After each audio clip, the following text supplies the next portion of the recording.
Ito naman pong away na sa partido ni Duterte, yun po yung PDP Laban. Kasi ngayon, ang ini-endorso ni Robin Padilla, kaya sabi ko nga, Robin Padilla hindi na mapigilan. Ang ini-endorso niya ay yung mga taga-alyansa para sa pagbabago.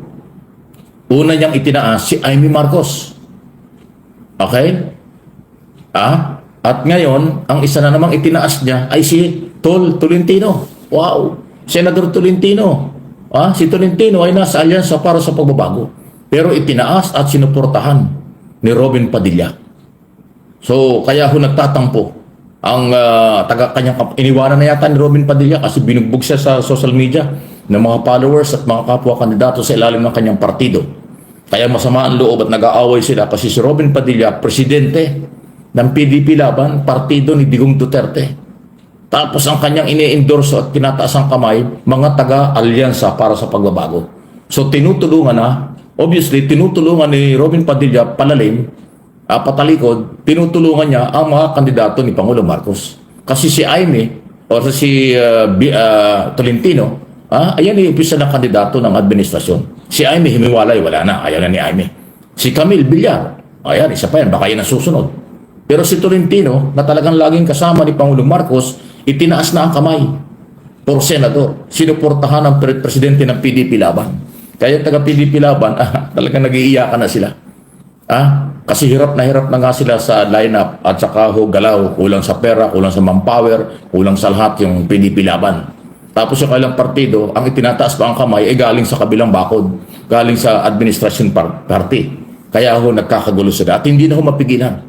Sabi ni Robin Padilla, gagawin ko kung anong gusto ko, kung ano ang nakikita ko na dapat kong tulungan.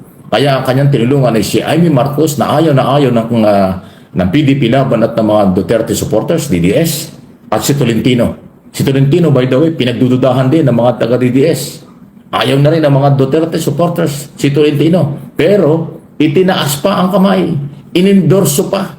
Ayaw pakita sa kanya yung video, baka makapirate ako. Naka-uniforme pa yung dalawa. Di ba si Tolentino, yung kalahati ng polo niya, red o maroon, tapos sakali parang blue. Ganon, pareha sila ng polo. Talagang itinaas pang ganon ng kamay. Tinaas na ganon ng kaliwa. Tinaas na ganon ng kamay ni Tolentino. Parehas pa yung damit ng dalawa. So, ayan na ho yung Robin Padilla ngayon. Anong ibig sabihin nito? Iniwanan na ba niya ang kanyang obligasyon bilang presidente ng PDP Laban? Wala ba siyang tiwala sa mga Duterte candidate? Kaya ang kanyang ini-endorso at tinataas ang kamay ay yung mga membro ng alyansa para sa pagbabago ni Pangulong Marcos. So, definitely tumutulong na si Robin Padilla sa mga kandidato ni Pangulong Marcos. Ang tanong dyan, iniwanan na ba niya? Inabandona na niya ang kanyang responsibilidad sa PDP Laban? Ayan. Kaya yun ang sinasabi ko kung bakit nagkakagulo sila. Natural. Yung mga alipores ng DDS, ng Duterte supporters na yan, yung mga PDP Laban, hindi. Ayan yung mga troll. Hindi niya tatanggapin ng ganitong klaseng paliwanag. Pero yung mga kandidato, ramdam na ramdam nila. Ramdam na ramdam nila itong kaguluhan sa kailang partido. Kulang na nga sila ng pera. Dahil sabi ni Robin Padilla, anong gagawin ko? Wala namang pera tayo. Paano kakampanya? Ayan. Pero ngayon, ang tinutulungan pa, ang akala naman kasi ni Robin Padilla, ang kanyang tinutulungan mga kandidato ay mananalo. Si Robin Padilla, si Amy Marcos, malabo na yan. Si Tolentino, malabo rin. Hindi nga kasama ba sa top 12 si Tolentino? Hindi eh. Yung mga tinutulungan ni Robin Padilla, mga tagilid na kandidato. Kaya hindi mo malaman kung ano. Tinataas ang kamay at tinutulungan ni Padilla, ayaw ng DDS, ayaw ng PDP Laban. Okay? Ayaw na rin naman ng alyansa para sa pagbabago kay Amy at dahil umalis na nga siya. Parang si Camille Villar, ayaw na rin. Namamangka rin sa dalawang ilog yan. Nasa alyansa para sa pagbabago tapos inendorso at tinutulungan ng mga Duterte, lalo na ni Sara Duterte. O di ba? Kaya ko talagang windang-windang sila. Si Sara at saka si Robin Padilla, sila yung magpartner para tulungan yung ibang kandidato ng administrasyon. Okay? Tapos si Bongo at saka yung common law wife, yung second wife ni Digong Duterte na si Hanilet, okay? Ay mukhang nagbabanggaan na. Kasi si Bongo at saka si Hanilet ay hindi naman pabor yan kina Tolentino. Diyan kina Amy Marcos. Hindi sila pabor dyan. Okay? Pero itong Padilla at Sara ay ini-endorso si Aimee at si Tolentino. So, nako, nagkakagatan na po ang mga tuta ni Digong. Actually, ganito po kasi ang pagkakahati-hati niyan. Watak-watak po talaga yan. Si Digong lang po ang nakakapagsama-sama sa mga tao na yan. Etong si Robin Padilla, kumbaga, ang pinaka-boss niya, si Digong. Pero, ang talagang may hawak ng tali ay si Sara. May hawak talaga ng tali ay si Sara. Dahil kung maalala po ninyo, noong 2022 election, kung saan pumunta si Sara Duterte, karay-karay nito si Robin Padilla. Yun po ang talagang niyan, kumbaga katotohanan, na si Sara Duterte at si Robin Padilla po ay kumbaga sila yung mag-partner. Hindi po yan na mapaghihiwalay. Dahil nga po talagang yan, kumbaga naging solid sila na tandem. Ngayon po, si Hanilet po at si Bongo naman ay ibang usapan naman. Dahil ito nga po si Hanilet at si Bongo ay magka-partner daw po sa negosyo. At ayon po dito, sa post nitong si Pebbles Talakera, nakita lang po natin. Okay, meron po siyang post dito na patungkol po kay Hanilet at kay Bongo. Ayan, makikita po sa kanyang post. Babasahin ko po nakalagay dito, si Hanilet ang supplier ng bakal at buhangin sa mga nagpapatayo ng building sa Davao. Si Bongo ang kontraktor. Kapag hindi ka sa kanila kukuha ng bakal at buhangin, hindi mo matatayo business mo. Lahat yan dadaan muna kay Bongo. Yan ang isa sa dahilan kung bakit galit yung magkakapatid sa kanya. Kasi ang loyalty niya kay Hanilet. Kay Bongo daw galit daw yung magkakapatid na Duterte kay Bongo. Yan ang susunod kong project, noon pa kita hindi gusto. Maski mga DDS hindi ka din gusto. Hindi nyo ba naiisip bakit ayaw siya ng mga DDS? Yun po ang sabi po dito sa dito sa post na ito ni Pebbles Talakera. So ngayon po, ang amo ni Bongo o kumbaga yung may hawak ng tali ay si Hanilet. Kumbaga aso nga sila si Bongo at si Robin Padilla. Ang may hawak ng tali ni Bongo, si Hanilet. Ang may hawak ng tali ni Robin Padilla ay si Sara Duterte. Kaya po kung mapapansin ninyo, pinromote ni Robin Padilla si Aimee Marcos, pinromote din ni Sara. Pinromote ni Robin Padilla si Aimee Marcos kasi nga po, 'di ba, kailangan nila ng matibay na pangontra sa impeachment trial. Kaya kailangan nilang maipanalo si Aimee Marcos. Yan po ang logic diyan. Kailangan ni Robin Padilla na suportahan si Sara Duterte para magkaroon siya ng kakampi sa mga magtatanggol dito kay Sara kapag po nagsimula na ang impeachment trial. Yan po yung niyan, yung logic niyan. Kaya po, 'di ba, kumbaga, yung nagbubuklod sa mga Duterte, sa mga DDS, nawala. Napunta ng dahig. Kumbaga parang yung walis tingting. Ano ba yung walis tingting ko? Teka, kuha ko walis tingting. Eto po, walis tingting. Etong walis tingting. Kunwari, etong tali na naghahawak o nagtatali ng walis tingting para po magkasama-sama sila. Ang nire-represent nito si Digong. Si Digong, yung tali. Ngayon, etong mga etong mga tingting na ito, itong mga tingting na ito, ito yung mga tao ni Digong. Mga kumbaga mga taong nakapaligid kay Digong. Like Sara, Hanilet, Bongo, Bato, Robin Padilla, Kibulok. Ito yon. Sila yon. Ito, nire-represent na to. Ngayon, pag nawala yung tali, di ba kung nawala tong tali, sino pa ang hahawak dito sa walis tingting na ito? Sino pa hahawak dito? Ngayon, meron po silang iisang goal, ang manalo. Ngayon, ito yung magre-represent sa kamay. Kunwari nawala na yung tali, pwede nating hawakan to eh. Pwede natin hawakan. Ito, di ba? Ayan, kunwari, nawala na yung tali. Okay, nawala na yung tali. Pwede ko siyang hawakan na ganyan. Ito yung goal, ang manalo. Itong kamay ko, ang nire-represent niyan. Ngayon, kaya bang hawakan ng kamay ng pangmatagalan ang walis tingting na ito? Siyempre hindi. Dahil mangangawit ka, mapapagod ka. Yan po ang mangyayari sa PDP laban. Iisa lang ang goal nila. Pero, kapag nangawit na yung goal na yun, yung kamay, bibitaw yan. Diba? Magkakawasak-wasak yan, magkakawatak-watak yan. At magkakanya-kanya. Ngayon, ito ang magandang nangyari sa pagkakakulong ni Digong. Dahil nga po hindi nila ito ine-expect na mangyayari sa panahon pa na kung kailan may kampanyahan. Buti sana kung after kampanyahan to nangyari, walang problema. Pero dahil nga po panahon ng kampanyahan, wala po yung pinakaulo, yung pinakautak. Kaya ang mangyayari, magkakawatak-watak sila. Magkakaroon sila ng iba't ibang paksyon. So etong si Robin Padilla, dahil nga tuta ito, ni Digong, tuta din ni Sara.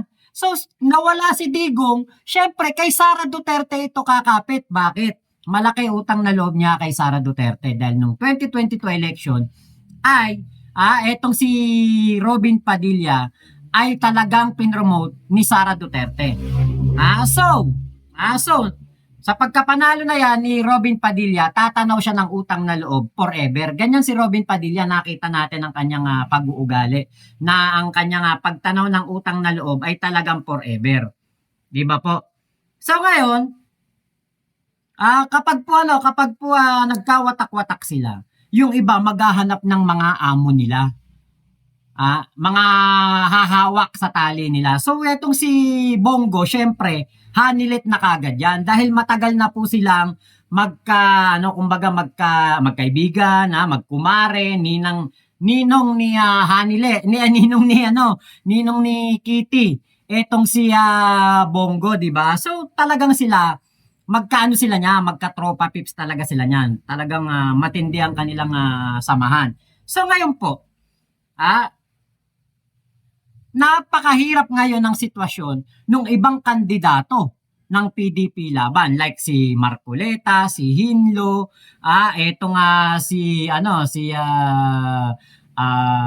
yung si Mata, Dr. Mata, si Jimmy Bondoc, si Philip Salvador. Kung mapapansin po ninyo, ang nakikita ko pa lang na pinopromote ni Sara Duterte sa PDP laban ay si Bato, si Marcoleta.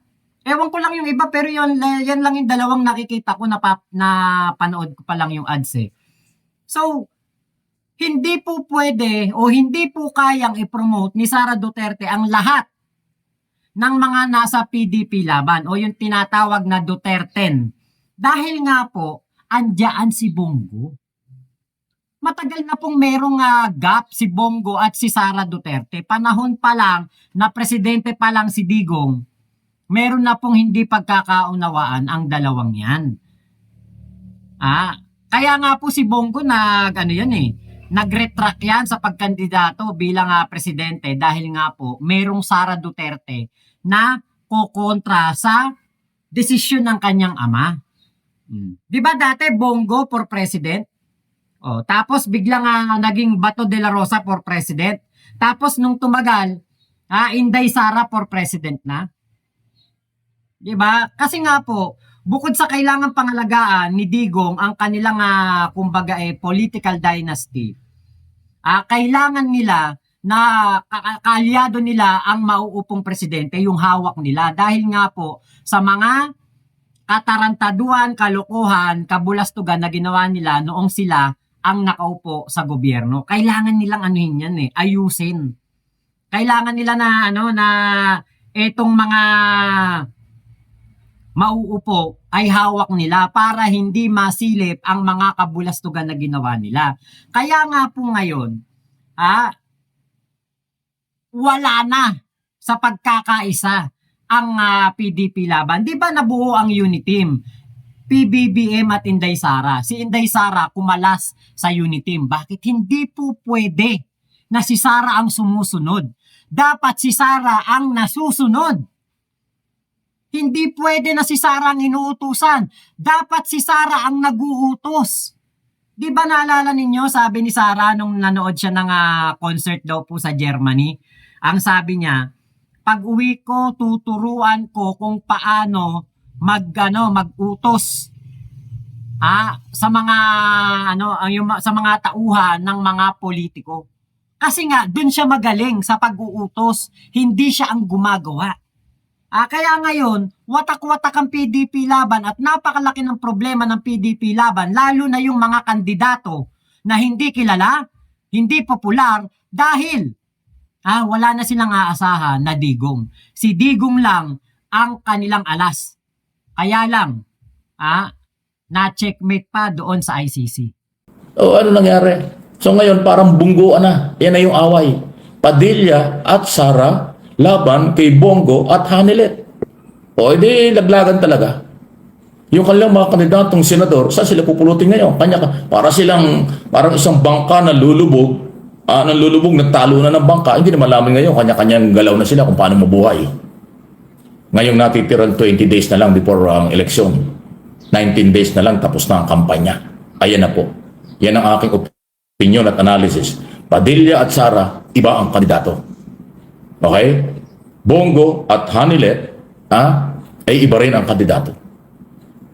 Wow. O, isang pupulutin sila. Yan yung dahilan kung bakit sinabi ko, away na sa partido ni Duterte. Ito, meron pang isang sinabi. May bago kahapon. Sabi raw po ng dating Pangulong Duterte, huwag kayong dumalaw sa akin. Magkampanya muna kayo at nang manalo kayo. Anong ibig sabihin nun?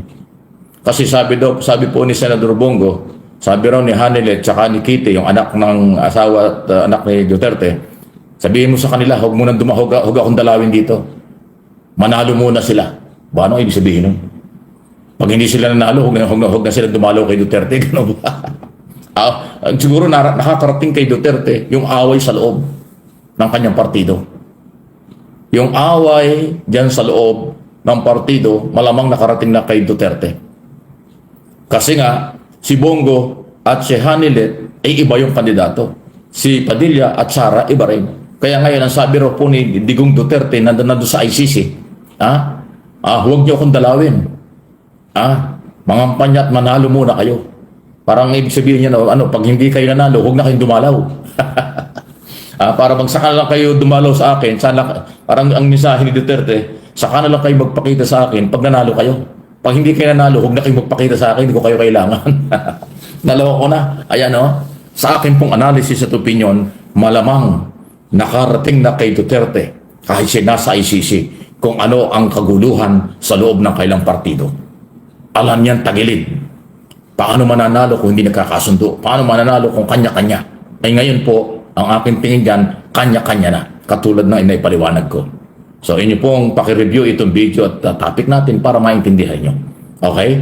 So ayan na. Lumabas na ho yung mga DDS. Wala, saradong isip ng mga yan. Ipagtatanggol pa nila yan. Sisiraan pa ako niyan. Yung mga troll at saka baser, ako pa yung titirahin. Ako pa yung kung ano sasabihin ng mga yan kasi sila saradong isip. Kaya ngayon iba padapa. Ang tawag sa PDP Laban, padapa. Ano yung padapa? PDP Laban, di ba? Kaya kanilang, ang tawag ng iba dyan, padapa. Talagang mukhang dadapa talaga. Padapa ang PDP Laban. Kasi nga ho sila mismo ay kanya-kanya. Halatang halata mo kung anong galaw. Ang galaw ni Robin Padilla at Sara at yung kanyang grupo para matulungan si Sara sa article of impeachment labanan ito. Ang gusto ng grupo ni Sara, ni Padilla, Amy Marcos, acquittal si Sara para sa impeachment na gagawin ng trial after nitong eleksyon. Yan ang layunin niya. Okay?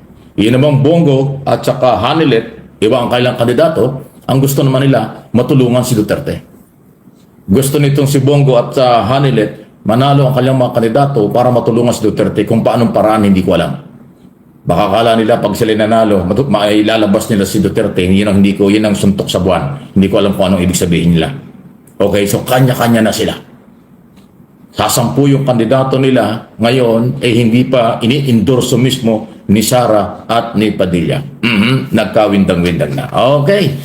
Totoo po, napadapa na talaga ang PDP laban dahil nga po wala na si Digong. Si Digong lang naman ang talagang pambato nila, panghatak ng boto para manalo. Ngayon, itong si Sara Duterte saka si Bongo, si Robin Padilla ay nawawalan ng pag-asa sa mga kandidato ng PDP laban dahil nga po mahina ang kandidatura nitong mga taong to, katulad ni Philip Salvador, katulad ni Hinlo, ni Lambino na nagpe-fake news na kahit hindi pa senador, si Jimmy Bondoc, naku, napakahina ng kandidatura niya, kahit si Vic Rodriguez hindi umubra ang kanyang paninira kay PBBM para manalo, di ba? Hindi po kasi na katanggap-tanggap sa mga Pilipino ang napakarumi na style ng pamumulitika ni Vic Rodriguez.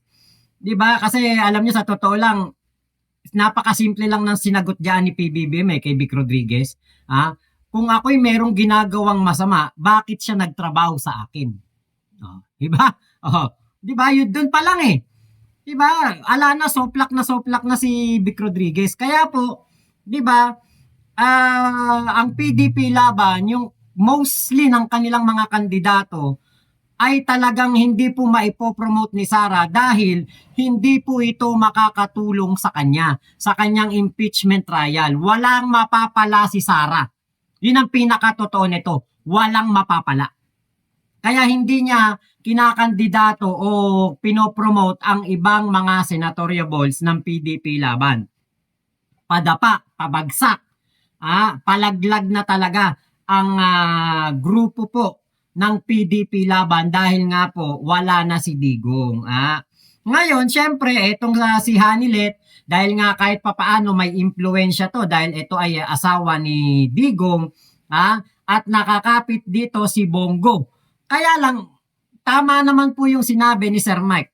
Ano ang logic? Kung manalo, ang pagpalagay na natin, manalo yung 10 senatoriables ni Digong sa PDP laban. Ano ang maitutulong nito kay Digong? Ano may tutulong? Mapapalaya ba nitong mga to si Digong sa sa ICC? Parang hindi. Malabo. Napakalayo po sa katotohanan dahil wala pong makakapagpalaya kay Digong sa ICC kung hindi ang acquittal lamang ng mga judges doon. Ano magiging papel nila Jimmy Bondoc? Nila Hinlo, Lambino, Philip Salvador. Si Philip Salvador baka merong maging parte. So yan po yung mga kumbaga tanong natin, ano magiging parte nga naman kung mananalo yung Duterte sa pagkakakulong ni Digong? Di wala, di ba? Kaya hindi susuportahan ni Sara Duterte. Kaya po, ang pinakamainam na gawin nating mga kababayan, yung lahat ng ipopromote ni Sara Duterte na kandidato sa pagka-senador, wag nating iboto. Wag niyong iboto. Kasi po, kapag binoto ninyo, naku, sigurado magiging kakampi to ni Sara. Sa impeachment trial. Pati yung ipopromote ni Robin Padilla, huwag din ni boto. Yan po ang pinakamainam na solusyon para po si Sara Duterte ay talagang mawala po talaga sa kanyang pwesto dahil wala naman itong ginagawang trabaho Kaya nga yung sinasabi ko na yung survey noong mga nakaraang araw na involved si Sara Duterte at kasama po na kumbaga mayroong pinakamataas na trust at satisfaction rating. Yan po'y hindi totoo dahil nga po si Sara Duterte ay hindi po mapagkakatiwalaan dahil lagi naman tong absent. Pero iba isang buwan na nandoon sa The Hague, sa Netherlands, tapos siya pa nakakuha ng satisfaction rating na mataas at trust rating. Sus Mariosep, ano ba namang klaseng rating yan? Ang mga rating dapat ay nakabase sa ginagawang trabaho, ginagawang pagkilos para sa bayan, hindi para sa ama. Hindi para sa pansariling interes. Kaya po ngayon, nakikita natin, nagkakagata na ang mga aso ni Digong. Yung mga tuta niya, ay nako, hindi na malaman kung saan susulong. Dahil nga po nawala na ang talagang kanilang pinakapinuno. Di ba? Hindi iningatan ni Digong ang kanyang sarili, hindi pinagandaan ni Digong ang mga pangyayari na ito, at umasa lamang sa yabang, sa confidence na hindi siya mahuhuli ng ICC. So, ilamang po, maraming salamat Sir Mike Abe sa napakagandang po ninyong video. Salamat po sa lahat po ng mga sumusuporta at nanonood dito sa akin channel. Support po ninyo si Sir Mike Abe. Walang fake news kay Mike Abe Opinions at MA Pinoy TV. So, ilamang po, ingat po kayo, Mama Chup Chup, love you, love you. God bless us all, Pilipinas. God first.